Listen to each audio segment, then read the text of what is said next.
Go.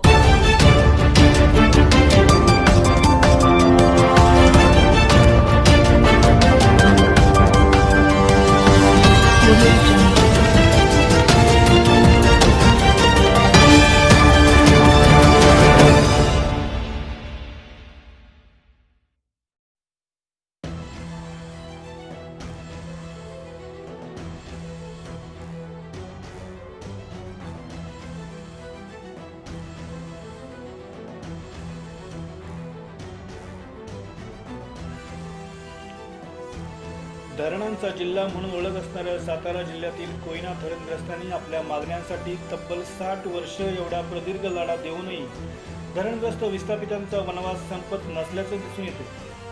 Koyna धरणग्रस्तांची तिसरी पिढी सध्या आपल्या मागण्यांसाठी आंदोलनात उतरल्याचे दिसून येते। आता तरी कोयना धरणग्रस्तांना न्याय मिळणार का?